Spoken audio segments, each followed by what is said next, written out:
Bienvenida, bienvenido a esta exploración.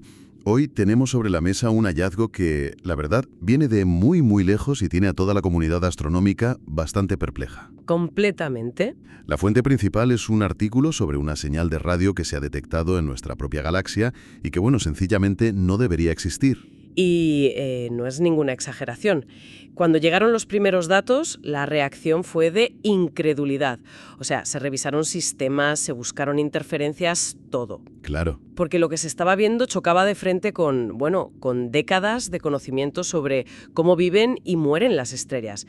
Es uno de esos descubrimientos que te obligan a volver a la pizarra, literalmente. Pues nuestra misión para los próximos minutos es precisamente esa, ir a la pizarra.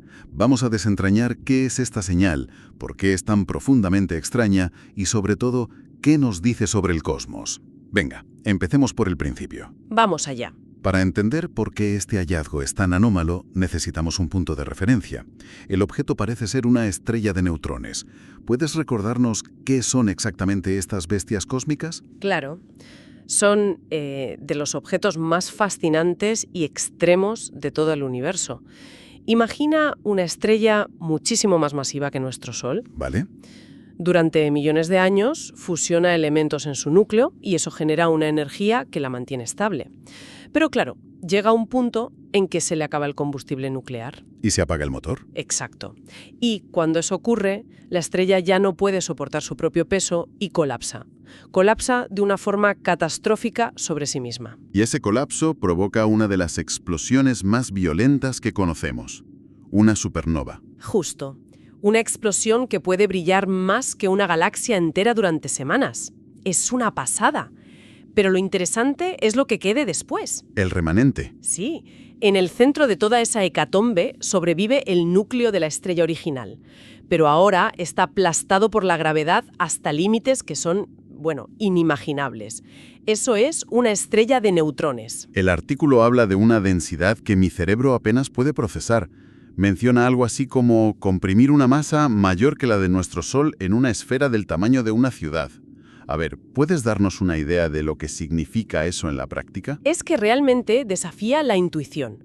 Estamos hablando de meter una masa de, un sol y medio en una bola de tan solo 20 kilómetros de diámetro. 20 kilómetros. 20. La materia está tan comprimida que los protones y los electrones se fusionan para formar neutrones. De ahí su nombre, claro.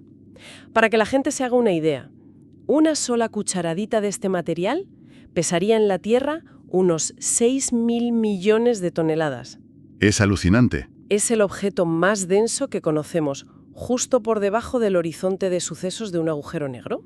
Y todo ese colapso, esa compresión tan brutal, ¿qué efecto tiene en su movimiento? Imagino que no se queda quieta. Para nada. De hecho, ese es uno de sus rasgos que la definen.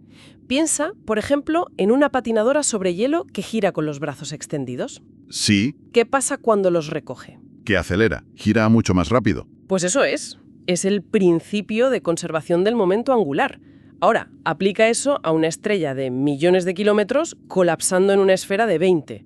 El resultado es una velocidad de giro demencial. Muchas estrellas de neutrones giran cientos de veces por segundo. Cientos de veces por segundo. Vale, entiendo que giran increíblemente rápido. Pero, ¿cómo pasamos de un objeto que gira a un pulso de radio que detectamos a miles de años luz? O sea, ¿qué es lo que vemos realmente? Ahí está la clave. Estas estrellas no solo heredan la rotación, también heredan y amplifican el campo magnético de la estrella original. Y lo amplifican hasta niveles, billones de veces más intensos que el de la Tierra. Un imán gigantesco. El imán definitivo. Y este campo es tan potente que arranca partículas de la superficie de la estrella, las acelera y crea dos haces de radiación muy intensos que salen disparados desde sus polos magnéticos. Como los rayos de un faro. Es la analogía perfecta. Un faro cósmico. La estrella gira y con ella giran esos haces. Si la Tierra, por pura casualidad, se encuentra en la trayectoria de uno de esos haces, pues nuestros radiotelescopios detectan un pulso. un pulso de ondas de radio cada vez que el haz nos barre. Por eso a estas estrellas las llamamos pulsares, Son como metrónomos cósmicos de una precisión asombrosa. los más precisos que existen. De acuerdo. Entonces tenemos el modelo. Un faro ultradenso que gira a velocidades de vértigo y emite pulsos súper regulares. Entendido. Y ahora llegamos a nuestro objeto, bautizado como ASKP J1935 plus 2148. Y es aquí donde todo este modelo salta por los aires. Completamente. Porque este objeto no gira cientos de veces por segundo, ni siquiera una vez por segundo. No. No, según las mediciones que se han confirmado una y otra vez, tarda casi 54 minutos en completar una sola rotación. Espera, 54 minutos. 54 minutos. Pero, ¿cómo de lento es eso en comparación con lo que conocemos? Es abismalmente lento. De los más de 3.000 púlsares que hemos catalogado, la inmensa mayoría gira en segundos o milisegundos. El anterior récord de lentitud tardaba unos 23 minutos y ya se consideraba un caso rarísimo. Este lo duplica. Madre mía. Es, con muchísima diferencia, la estrella de neutrones en rotación más lenta jamás detectada. Es como encontrar un coche de Fórmula 1 circulando a paso de peatón en mitad de un circuito. No tiene ningún sentido. Y es más profundo que eso. No es solo que no tenga sentido intuitivamente, es que contradice la física que creíamos entender. Verás, la rotación es el motor del pulsar. Claro. Es la energía de ese giro la que alimenta los campos eléctricos, la que acelera las partículas y genera la emisión de radio. A medida que un púlsar envejece, va perdiendo energía y su rotación se frena. Y creíamos tener una regla muy clara, un concepto que llamamos la línea de la muerte de los púlsares. La línea de la muerte suena bastante definitivo. Lo es, o lo era. Es un umbral teórico. Si la rotación de un púlsar cae por debajo de esa velocidad crítica, el motor se cala. Se apaga. La dínamo ya no tiene energía para mantener la bombilla del faro encendida. Simplemente se apaga. Se vuelve invisible para nosotros. Este objeto no es que esté cerca de la línea de la muerte, es que está muy, muy por debajo. Su motor debería estar calado desde hace eones, pero la luz sigue encendida.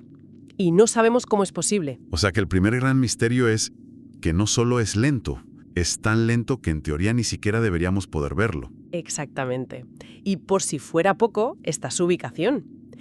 En los diagramas que usan los astrónomos para clasificar estos objetos, hay una zona conocida como el cementerio de púlsares, o el Valle de la Muerte. Otro nombre optimista. Sí. Es la región donde se espera encontrar a estos púlsares viejos, lentos y ya apagados. Y, por supuesto, ahí es justo donde lo encontraron. No me digas. Sí, está en un lugar donde debería ser invisible, comportándose de una manera que debería hacerlo invisible. Y, sin embargo, ahí está, brilla. Vale, esto ya es suficientemente extraño para ser el descubrimiento del año. Un objeto que ignora las normas de funcionamiento y de ubicación. Pero según el artículo, la historia no acaba aquí. Ni mucho menos. Si solo fuera un pulsar súper lento, ya sería un rompecabezas fascinante. Pero es que la forma en que habla, o sea, la propia señal que emite, es todavía más desconcertante. La autora principal del estudio, Manisha Caleb, dice algo que es muy revelador.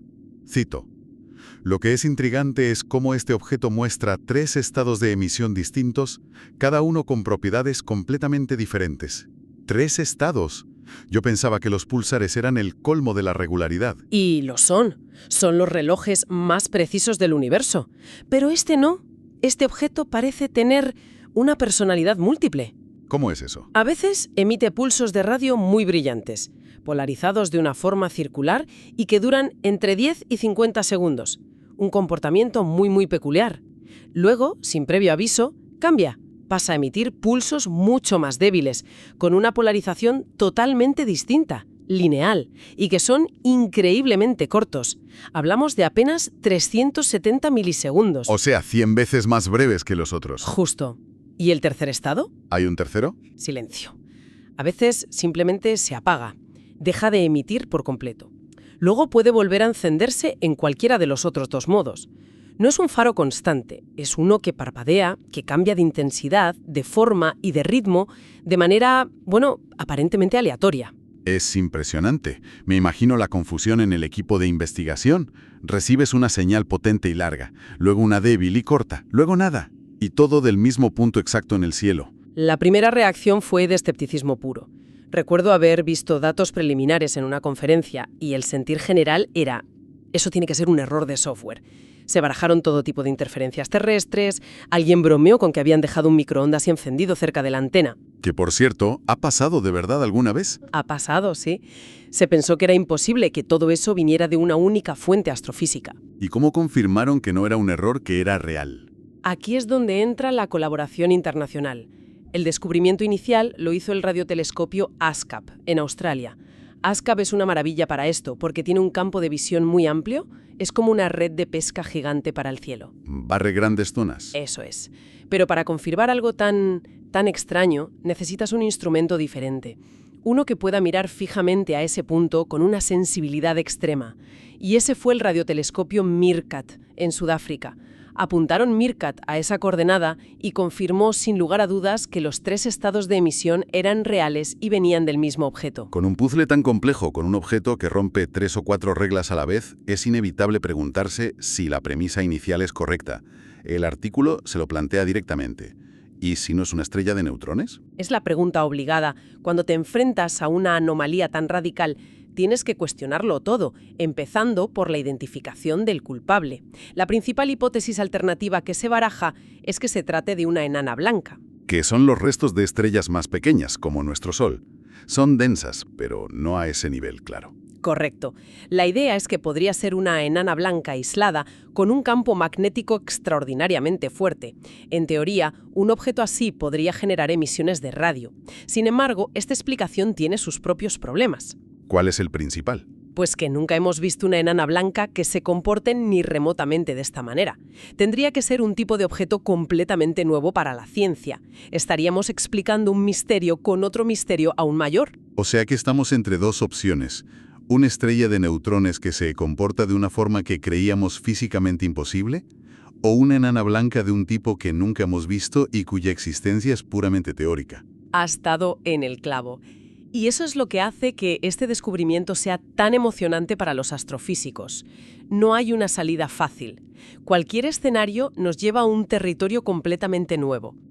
Un callejón sin salida que en realidad es una puerta. Exacto. Si es una estrella de neutrones, significa que nuestros modelos sobre cómo y cuándo emiten radiación están, como mínimo, incompletos.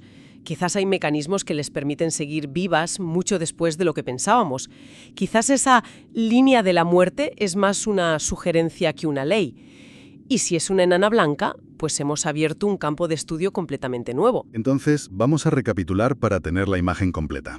Hemos analizado la detección de este objeto, ASK J1935+2148. Lo más probable es que sea una estrella de neutrones, pero una que lo desafía todo. Primero, gira a una lentitud que, según nuestros modelos, haría imposible que emitiera las señales que estamos detectando. Segundo, lo hace desde el cementerio de púlsares, una región donde, teóricamente, solo debería haber objetos silenciosos y apagados.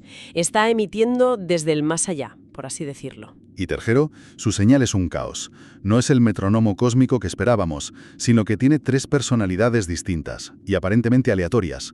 Pulsos largos y brillantes, pulsos cortos y débiles y periodos de silencio absoluto. Si conectamos esto con el panorama general, este hallazgo es una de esas piezas que no encajan en el puzzle de la astrofísica. Y en ciencia esas son las piezas más valiosas. Las que no encajan. Justo, no son las que confirman lo que ya sabes, son las que te gritan que el puzzle está mal montado o que te faltan la mitad de las piezas. Son las que obligan a los científicos a buscar un marco más grande, a dibujar un mapa nuevo y más completo que pueda acomodar estas rarezas. Es un recordatorio de que el universo siempre es más extraño y más creativo de lo que podemos llegar a imaginar. Sin duda. Y demuestra que no hace falta irse a galaxias lejanas para encontrar estos misterios que ponen a prueba los límites de nuestro conocimiento. Esto está aquí, en nuestro vecindario cósmico, en la Vía Láctea, esperando a ser descubierto. Y para terminar, hay una reflexión en el artículo que me dejó pensando. Este objeto está a unos 16.000 años luz de distancia. Eso significa que la señal que los telescopios captaron ahora Partió de esa estrella hace 16.000 años. Uf, Fue emitida cuando la humanidad, nuestra especie, apenas empezaba a dejar sus primeras grandes pinturas en las paredes de cuevas como Lascaux o Altamira. es una perspectiva que te recoloca, desde luego. Mientras nuestros ancestros pintaban bisontes en la roca, esta extraña baliza cósmica enviaba un mensaje que solo ahora, milenios después, hemos sido capaces de recibir. Y esto nos deja con una última idea para reflexionar. A ver, Si este objeto, que desafía nuestras teorías, ha estado ahí, emitiendo en silencio para nosotros durante todo este tiempo, ¿cuántos otros objetos imposibles como este estarán transmitiendo ahora mismo a través del cosmos? Señales que simplemente no encajan en los patrones que buscamos o que son demasiado débiles o extrañas para nuestra tecnología actual. Objetos que están ahí, esperando a que avancemos lo suficiente para poder detectarlos y quizás obligarnos a reescribir una vez más los libros de física.